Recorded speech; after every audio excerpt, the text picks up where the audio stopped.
वैसे दूसरा अब ये है, तो सिर्फ 10-15 मिनट देते हैं और उसमें, ताकि ना हम ये कॉम्पटन भी खत्म कर लें आज।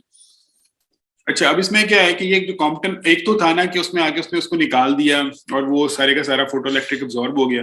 एक तरीका ये होता है कि फोटोन आके स्ट्राइक करता है, वो अपनी एंगल बदलता है और साथ ही जो है ना उस इलेक्ट्रॉन को अपनी जगह से डिस्प्लेस कर देता है, लेकिन ये बाहर वाले आउटर शेल के साथ ज्यादा होता है, इनर शेल के साथ नहीं। वो इनर शेल के साथ था फोटो इलेक्ट्रिक, जिसमें सारा कुछ ही अब्सॉर्ब हो गया था।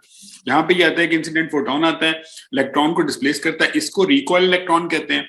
और जो फोटोन स्कैटर करता है उसको आप जो है वो स्कैटर्ड फोटोन कहते हैं। और जो इसके दरमियान में पाथ बनती एंगल बनता है ना, यानी कि इंसिडेंट फोटोन और जो स्कैटर्ड हो गया फोटोन, इसके दरमियान का जो एंगल है उसको एंगल ऑफ डिफ्लेक्शन कहते हैं। इसमें बहुत ज्यादा मुश्किल नहीं है कुछ भी, सिर्फ एक चीज इंपॉर्टेंट है। एक ये है कि इसके 3 तरीके हैं जिस तरह ये इंटरेक्ट कर सकता है। एक ये है कि इंसिडेंट फोटोन आया और पूरा आगे स्ट्राइक हुआ और पीछे वापस बैक स्कैटर हो गया और इलेक्ट्रॉन को आगे भेज दिया इसने। दूसरा ये है कि इंसिडेंट फोटोन आया, 90 डिग्री पे डिफ्लेक्ट हुआ और ये जिस तरह स्नूकर की बॉल्स होती है ना, उस तरह स्ट्राइक करते हैं कि ये वापस आया, ये वापस चला गया, ये जो बॉल है ये आगे मूव कर गई, इधर आया, इस बॉल को इसने आगे ऊपर को मूव किया और ये 90 डिग्री पे डिफ्लेक्ट हो गया। दूसरा ये है कि बिल्कुल हल्का सा टच हुआ, इसको थोड़ा सा यानी कि 0 डिग्री के करीब चेंज हुआ और सारे का सारा फॉरवर्ड स्कैटर्ड हो गया। इंपॉर्टेंट चीज सिर्फ क्या है जो आपने इसमें देखनी है, वो ये है कि इसकी स्कैटरिंग का पैटर्न क्या है, कि मतलब यहां से स्ट्राइक हो गई, ये बैक के जा रहा है और यहाँ से साइड पे जा रहा है और यहाँ पे, क्योंकि ये फोटोन वो हैं जो आपके सारी रेडिएशन का मसला करते हैं। बाकी जो फोटो इलेक्ट्रिक है वो आपको रेडिएशन नहीं दे सकती, उसमें रेडिएशन प्रोटेक्शन भी नहीं आती क्योंकि वो सारा अंदर पेशेंट के अंदर ही खत्म हो गया। लेकिन जो ये कॉम्पटन स्कैटर है, यानी कि जो इस तरह ये उधर उधर घूम फिर रहे हैं, ये वो सारे के सारी रेडिएशन है जिसके ऊपर हम सारे दिन वो स्ट्रेस लेते हैं कि अच्छा इसके अंदर वो यानी कि प्रोटेक्शन करो, ये करो, वो करो, वो सारी की सारी इसकी स्कैटर्ड है। अब उसकी डिस्ट्रीब्यूशन इंपॉर्टेंट है, ये थ्योरेटिकली भी इंपॉर्टेंट है और प्रैक्टिकली भी इंपॉर्टेंट है कि अगर 10 केवी का फोटोन आ रहा है तो वो आगे और पीछे इक्वल स्कैटर करता है। मतलब यानी कि इतना चांस कि ये आगे जाए या पीछे जाए वो तकरीबन इक्वल डिस्ट्रीब्यूशन है। थोड़ा सा आगे की तरफ ज्यादा होता है, यानी कि इसका चांसेस कि इन एरियाज में ये डिफ्लेक्ट करे ये ज्यादा है, एज थोड़ा सा कम है। लेकिन जैसे इसकी एनर्जी बढ़ती है ना, आप देखिए इसका ना जो आगे वाला पोर्शन है ना स्कैटरिंग का, वो बढ़ता जा रहा है। यानी कि मेजोरिटी पोर्शन जिस तरह 150 केवी पे आए हैं तो ये सारे के सारा आगे को इसके अंदर रिफ्लेक्शन यानी कि डिफ्लेक्शन, सिर्फ इसमें ये याद रखें कि फॉरवर्ड स्कैटर बढ़ता जाएगा जैसे जैसे आप इसकी पावर बढ़ाते जाएंगे इंसिडेंट फोटोन की।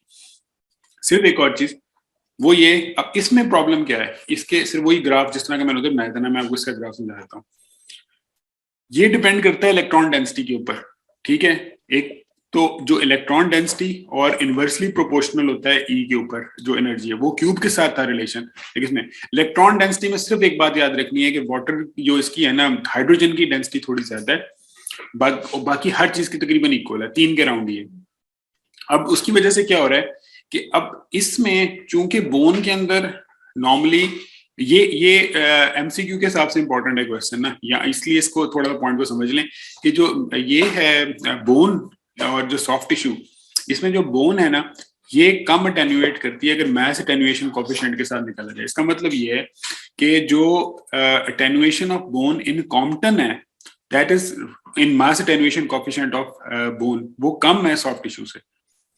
अब इस चीज को कॉम्पनसेट करने के लिए, लेकिन चूंकि हमने उस दिन भी कहा था कि लीनियर अटेन्यूएशन कोफिशिएंट जो है ये हमारे लिए इंपॉर्टेंट है, तो इसमें जब हम डेंसिटी लाते हैं तो आपको पता है बोन की डेंसिटी ऑलमोस्ट 1.85 थी, उसकी 1 थी, तो उस डेंसिटी की वजह से जो है ना इसका इफेक्ट आ जाता है। और लेकिन मास अटेन्यूएशन कोफिशिएंट का अगर क्वेश्चन है तो ये याद रखनी है कि soft tissue due to more hydrogen content due to water, इसकी अटेन्यूएशन ज्यादा है। क्यों? क्योंकि ये इलेक्ट्रॉन डेंसिटी पे डिपेंड करता है और इलेक्ट्रॉन डेंसिटी जो है वो अगले आपको मैं इमेज को दिखाता हूँ, हाइड्रोजन की जो है ना वो सबसे ज्यादा है, ठीक है।